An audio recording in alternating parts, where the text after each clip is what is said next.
Imagina un mamífero con un corazón que late 1000 veces por minuto.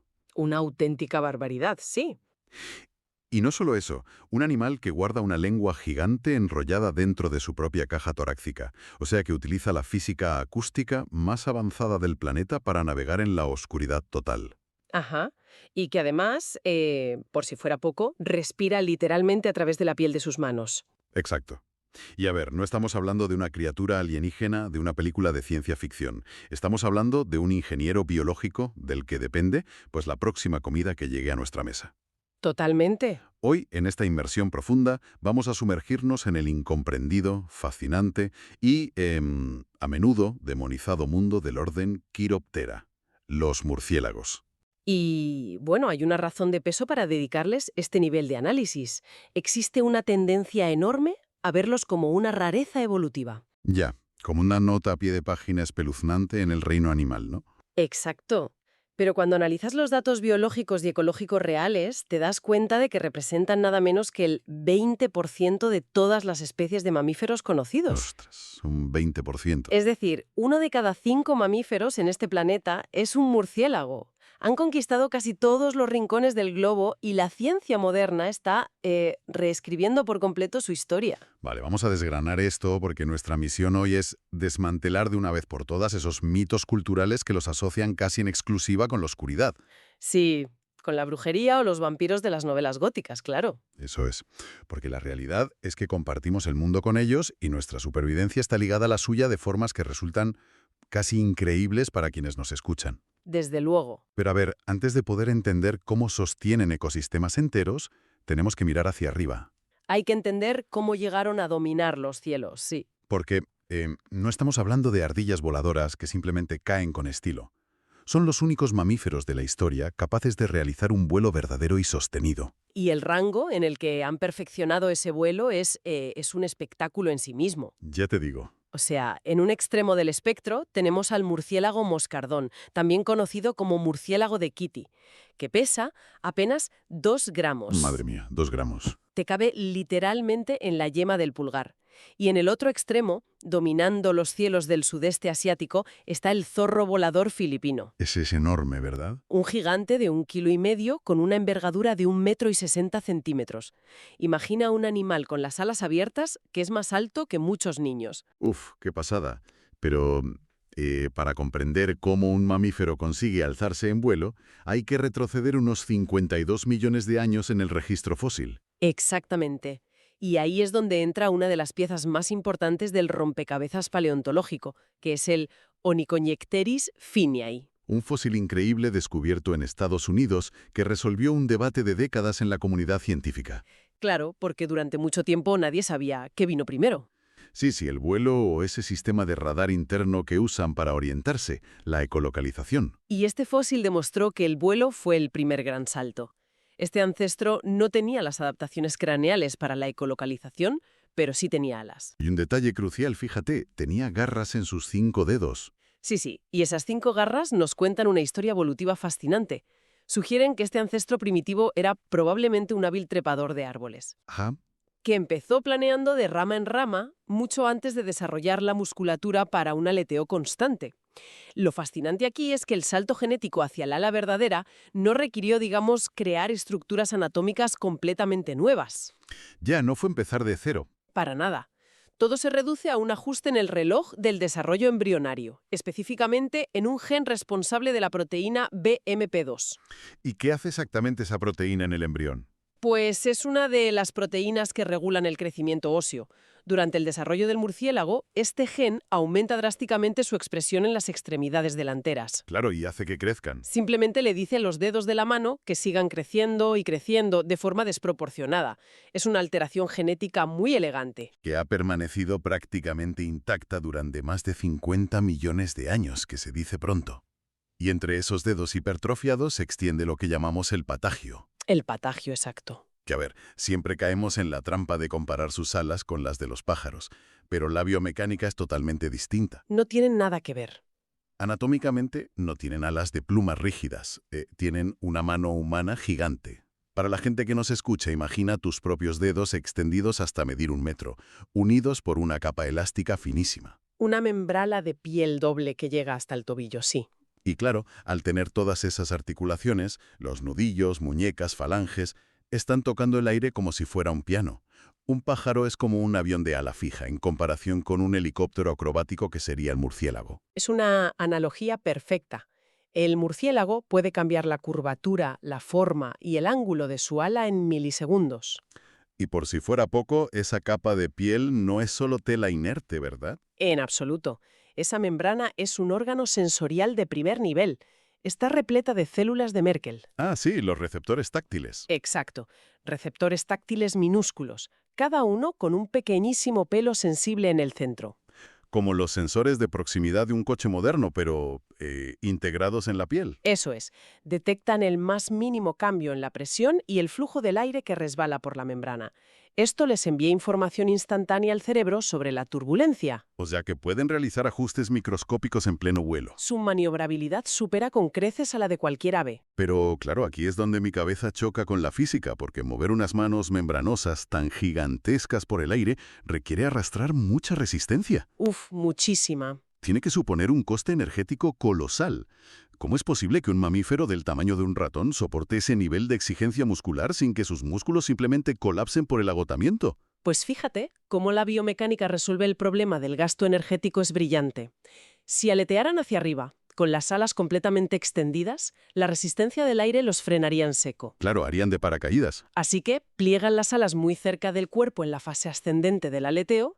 Este simple movimiento mecánico de encoger la mano y volver a estirarla al bajar les ahorra un 35% de la energía total del vuelo. Ostras, un 35% es muchísimo. Sí, y la distribución de su fuerza motriz es única. Mientras que las aves concentran toda su enorme musculatura de vuelo en el pecho, los murciélagos tienen los músculos divididos. Ah, no lo sabía. Utilizan una compleja red de músculos en la espalda para el movimiento ascendente y los del pecho para el impacto descendente. Es decir, un diseño de chasis completamente diferente. Pero un motor de ese calibre exige un sistema de combustible y refrigeración llevado al extremo, Desde luego. Y su fisiología entra de lleno en lo inverosímil. empezando por el corazón. Tienen un corazón hasta 3 veces más grande que el de cualquier mamífero terrestre de su mismo tamaño. Una bomba muscular tremenda. Y durante un vuelo intenso, esa bomba puede llegar a latir hasta 1000 veces por minuto.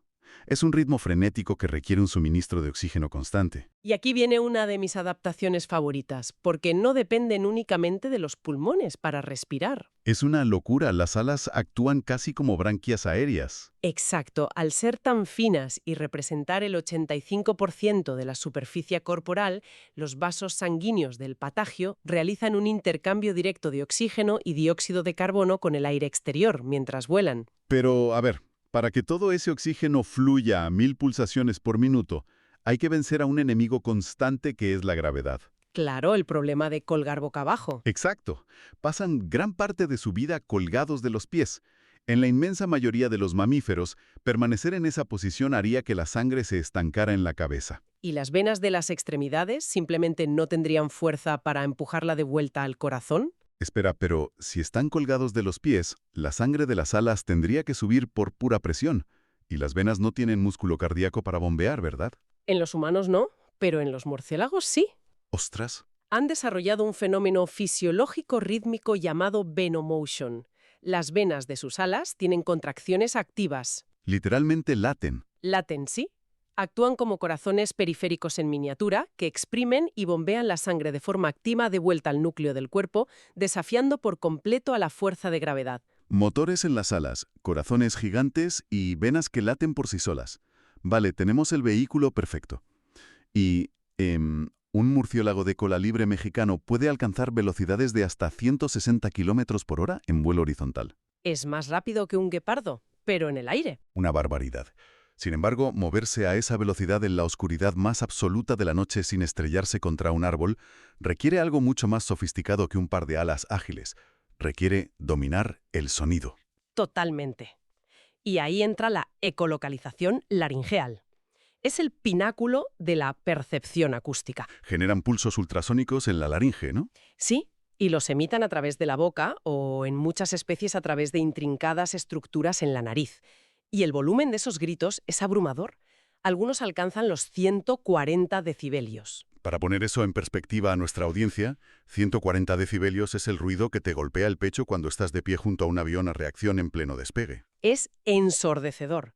Afortunadamente para nosotros, emiten en frecuencias tan altas que el oído humano ni se inmuta. Menos mal. Pero el verdadero truco de magia no es gritar fuerte, es cómo procesan el eco que regresa. Imagina la ecolocalización de alto ciclo de trabajo. Es como intentar escuchar el susurro de un amigo en medio de un concierto de rock mientras corres hacia él a toda velocidad. Es un ejemplo perfecto, porque a medida que el murciélago se acerca a un insecto, la velocidad comprime las ondas de sonido. Es el efecto Doppler, lo mismo que hace que la sirena de una ambulancia suene más aguda cuando se te acerca. Eso es. Y para evitar ensordecerse con su propio eco o perder la lectura precisa de la presa, el murciélago cambia y modula constantemente la frecuencia de su grito en pleno vuelo. Hace cálculos matemáticos subconscientes en fracciones de segundo. Sí, ajusta su emisión para que el eco que rebota y regresa, alterado por el efecto Doppler, caiga exactamente en la pequeña ventana de frecuencia auditiva donde su cerebro es más sensible. ¡Qué barbaridad! Y la forma en que captan ese eco de vuelta es igual de asombrosa. Fíjate en la forma de sus orejas. Tienen pliegues, crestas internas y un trago prominente. Esas geometrías no son casuales para nada. Funcionan de manera análoga a una lente de Fresnel acústica. Como las lentes escalonadas de los faros marítimos que concentran la luz, pero ¿para el sonido? Exactamente. Las crestas de las orejas canalizan, enfocan pasivamente y amplifican las señales ultrasónicas. Lo que les permite diferenciar el suave aleteo de una polilla del crujido de una hoja en un árbol a metros de distancia. Aunque claro que las polillas llevan millones de años jugando a este juego y no se van a dejar comer sin pelear. Claro, la guerra armamentística evolutiva en el cielo nocturno es digna de una novela de espionaje. Totalmente. Hay polillas tigre que, al escuchar el radar del murciélago, emiten sus propios pulsos ultrasónicos de advertencia. Básicamente le gritan, estoy llena de toxinas, búscate la cena en otra parte. Sí, sí. Y otras especies han ido un paso más allá en la guerra electrónica. Lanzan ráfagas de chasquidos de alta frecuencia que literalmente bloquean o interfieren la señal del murciélago. Creando ecos fantasmas para despistarlo. Es de locos. Y lo verdaderamente loco es que la ecolocalización es solo uno de sus supersentidos. Tienen magnetorrecepción para leer los polos magnéticos de la Tierra y navegar en migraciones masivas. Y los murciélagos vampiros tienen receptores infrarrojos en el hocico para ver el calor de los vasos sanguíneos bajo la piel del ganado. Si conectamos esto con la perspectiva general de la biología evolutiva, esta locura de diversidad sensorial obligó a la ciencia a admitir que, bueno, estábamos muy equivocados sobre su árbol genealógico. Ya, la taxonomía clásica se vino abajo. Claro, durante siglos fue muy visual. Agrupábamos a los grandes zorros voladores que comen fruta y se guían por la vista y el olfato en una caja llamada megamurciélagos. Ajá. Y a los pequeños que usan radar en la caja de los micromurciélagos. Era intuitivo. Pero los análisis genéticos recientes han destrozado esa teoría. Resulta que la capacidad de usar la ecolocalización probablemente evolucionó, se perdió en algunas ramas y quizás volvió a evolucionar de formas completamente cruzadas. Hoy sabemos que ciertos micromurciélagos insectívoros son genéticamente primos hermanos de los grandes zorros voladores de 1,5 kilos. Lo que nos obliga a repensar por completo cómo la presión ambiental puede encender o apagar habilidades tan complejas.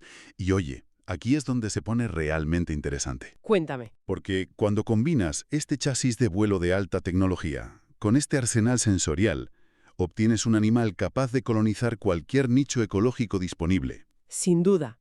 Y eso los ha llevado a desarrollar unas dietas y unas estructuras sociales que rompen todos los esquemas. Sabemos que la gran mayoría devoran insectos, algunos consumiendo más del 120% de su peso corporal cada noche. Una barbaridad de mosquitos, sí. Pero luego tienes a los especialistas. Tienes a los pescadores que rasgan la superficie del agua con sus garras traseras. Tienes a los cazadores de ranas que han aprendido a identificar y rastrear cantos de apareamiento anfibios específicos. Y los especialistas en flora son vitales, ¿eh? Los frugívoros y los nectarívoros tienen lenguas con texturas específicas para extraer el polen. No podemos pasar por alto la lengua de la Nura fistulata. Ah, claro, el murciélago nectarívoro. que descubrió que el mejor néctar estaba en el fondo de unas flores con tubos larguísimos. Así que la evolución le dio una lengua que mide 1,5 veces la longitud total de su propio cuerpo. Es anatómicamente absurdo. Totalmente. No hay espacio en su cabeza para guardarla, así que cuando la retrae, la base de la lengua se desliza por su cuello y se enrolla dentro de su caja torácica justo entre el corazón y el esternón. Es un nivel de adaptación extrema. Y si hablamos de dietas extremas, llegamos a los infames hematófagos, los 3 tipos de murciélagos vampiros. Ya su adaptación a una dieta de sangre exclusiva es tan radical que ha remodelado sus sistemas digestivos. Carecen por completo de la enzima maltasa, ¿no? Sencillamente porque llevan millones de años sin necesitar procesar carbohidratos o azúcares vegetales. La sangre es rica en proteínas, pero muy baja en calorías útiles inmediatas. Lo que significa que un vampiro que no come en 48 horas se enfrenta a la muerte por inanición. Viven siempre al límite. Y ese borde del precipicio constante en el que viven los vampiros nos lleva al mayor choque entre el mito y la realidad. La cultura pop nos ha vendido la imagen de bestias frías, solitarias, colgando en el silencio mortal de una caverna oscura. ¿Y nada más lejos de la realidad? Claro, si observamos los datos ecológicos, resulta que son animales con una vida comunitaria vibrante, ruidosa y profundamente conectada. Sus sociedades se parecen más a las nuestras o a las de los delfines que a las de un ratón común. Totalmente. Operan bajo sistemas sociales de fisión-fusión. ¿Y eso qué implica a nivel de grupo? Pues esto significa que una colonia masiva en una cueva no es un enjambre desorganizado. Se dividen en subgrupos pequeños, forrajean juntos y luego regresan y se reúnen. Manteniendo relaciones y amistades a largo plazo. Exacto, sus cerebros están adaptados para reconocer vocalmente a individuos específicos dentro de una cueva con millones de individuos. Tienen una vida social súper intensa. Se pelean por los mejores lugares para dormir en el techo de la cueva, emiten llamadas de queja direccionales si el vecino les empuja. Incluso tienen normas de tráfico. Sí, en pleno vuelo hacia zonas de caza congestionadas, emiten unos pulsos acústicos específicos que los biólogos describen como bocinazos. Literalmente les pitan para que se aparten. Para advertir a otro murciélago de que se aparte de su trayectoria. Es control de tráfico aéreo con un toque de ira al volante. Y cuando llega la temporada de apareamiento, olvídate de gruñidos primitivos. El murciélago de cola libre mexicano canta. Compone canciones de amor complejas utilizando sílabas específicas, lo que los científicos catalogan como sílabas A y B, y aplican reglas de sintaxis para combinarlas en frases distintas, si están cortejando o defendiendo un territorio. Y esa inteligencia social culmina en comportamientos que rara vez vemos fuera de los primates. El altruismo. En el caso de los vampiros, ¿verdad? Sí, si un individuo regresa al dormidero sin haber logrado alimentarse, otros compañeros se acercan a él y regurgitan parte de la sangre que acaban de conseguir para mantenerlo con vida. ¡Qué fuerte! Y no lo hacen solo con familiares directos. Recuerdan quién les ayudó en el pasado y devuelven el favor. También observamos cuidado maternal cooperativo, con hembras en ciertas colonias que amamantan y protegen a crías que no son suyas, mientras las madres biológicas salen a cazar. Es decir, el animal que usamos como símbolo del terror gótico resulta ser uno de los vecinos más solidarios de la naturaleza. ¿Ya ves? Y esa vida social densa y protectora, sumada a su capacidad para entrar en estados de letargo o torpor, donde apagan su termostato interno para ahorrar energía en épocas de escasez. Les otorga un superpoder inesperado, que es que no envejecen a la velocidad que deberían. Claro, porque un mamífero del tamaño de un ratón quema su vida rápido, vive 2, tal vez 3 años. Pero los biólogos documentaron en Siberia a un murciélago de la especie Brandt que vivió 41 años en estado salvaje. 41 años con un corazón que late a 1000 por minuto. Es un logro metabólico extraordinario. Pero, por supuesto, congregar a millones de individuos extraordinariamente longevos en espacios cerrados y húmedos, que además viajan decenas de kilómetros cada noche... Crea la tormenta ecológica perfecta. Exactamente. Y aquí es donde tenemos que abordar el elefante en la habitación, o más bien el patógeno en la cueva. Sí, el tema de los virus. Sabemos, porque los datos son claros, que los murciélagos son el reservorio natural de un catálogo intimidante de virus zoonóticos.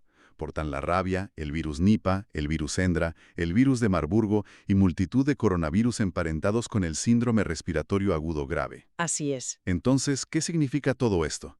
Si los murciélagos conviven con enfermedades tan graves como el SARS o la rabia en entornos abarrotados, ¿por qué no están cayendo muertos masivamente en sus cuevas? ¿Cómo pueden estar sanos? Esto plantea una pregunta importante que actualmente tiene a los inmunólogos fascinados.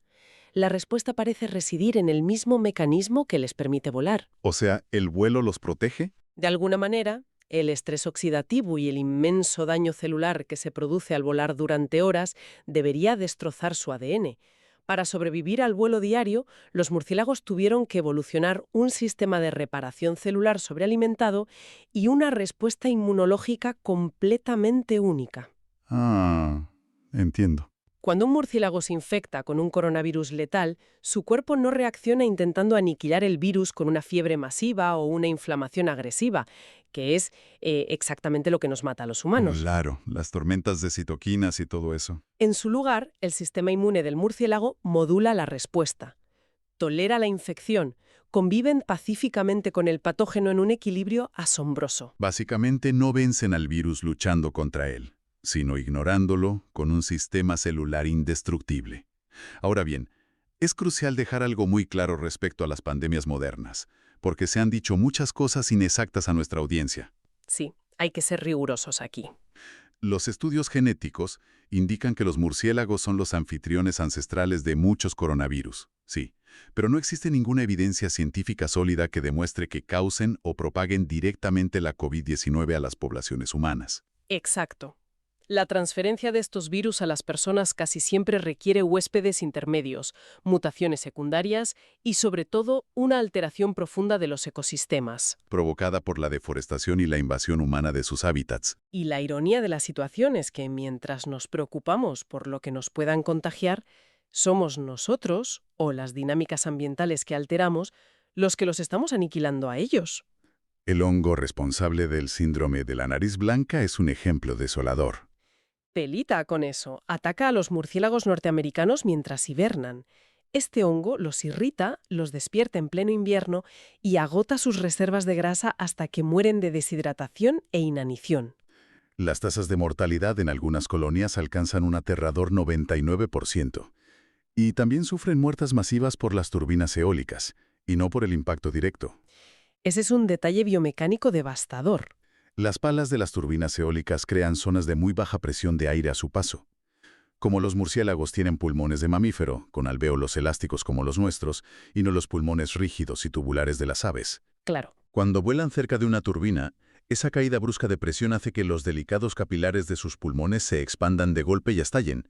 Es un barotrauma. Muy parecido a lo que le ocurriría a un submarinista que sube a la superficie demasiado rápido. Exacto. Las pérdidas ecológicas de estas muertes masivas son incalculables e impactan directamente en nuestra economía agrícola. Los murciélagos insectívoros son el plaguicida natural más efectivo de la Tierra. Sin duda. Las estimaciones científicas muestran que el consumo incesante de polillas y escarabajos que destruyen cultivos le ahorra a la industria agrícola de los Estados Unidos entre 3.700 y 53.000 millones de dólares anuales. 53.000 millones de dólares. En mosquitos y plagas que no se comen nuestra comida gracias a ellos. Desde el agave necesario para hacer tequila hasta mangos, plátanos y docenas de árboles maderables. Su papel en la regeneración de los bosques tropicales, dispersando semillas en áreas deforestadas durante sus vuelos nocturnos, es el verdadero motor que mantiene la resiliencia de esos biomas. Así que en resumen, no son bestias lúgubres ni ratones ciegos con alas de cuero. Son las maravillas acrobáticas del reino mamífero. Desde luego que sí. Han dominado sistemas de radar que rivalizan con la tecnología militar. Han forjado sociedades cooperativas complejas donde cuidan a los débiles y sostienen de forma invisible los pilares de la agricultura mundial. Totalmente. La próxima vez que alguien beba un batido de frutas exóticas o simplemente se tome una ensalada con verduras perfectas y libres de plagas, debería dedicar un silencioso y sincero agradecimiento a estos incansables trabajadores del turno de noche. Es un cambio de perspectiva absolutamente necesario. Reconocer su valor biológico es el primer paso para garantizar la conservación de sus hábitats. Para cerrar, quiero dejar a quienes nos escuchan con una última reflexión. Al repasar los detalles filogenéticos de estos animales, hay una pequeña anomalía que me dejó pensando. A ver, cuéntame. Se ha descubierto que los murciélagos como grupo perdieron hace muchísimo tiempo la capacidad de sintetizar la vitamina C de forma natural en sus cuerpos. Ajá. Es un defecto genético misterioso, fruto de una mutación en un ancestro muy lejano. Y resulta que esa incapacidad biológica para producir vitamina C Es exactamente el mismo defecto genético que tenemos los seres humanos. ¡Qué curioso! Compartimos la misma mutación. Compartimos con ellos esta extraña avería molecular en el inmenso árbol de la evolución. Y si somos capaces de compartir algo tan específico, y observamos cómo sus sistemas inmunológicos toleran pacíficamente virus letales, y cómo son capaces de ralentizar su metabolismo para retrasar el envejecimiento, ¿Y vivir 4 décadas pesando lo mismo que una moneda? exacto, podría estar escondida en la biología celular del murciélago la clave médica definitiva, no solo para neutralizar las futuras pandemias virales, sino para descifrar y detener nuestro propio proceso de envejecimiento. Es una posibilidad fascinante, desde luego. Es algo para reflexionar esta noche, la próxima vez que miren al cielo y vean una sombra veloz cruzar las estrellas.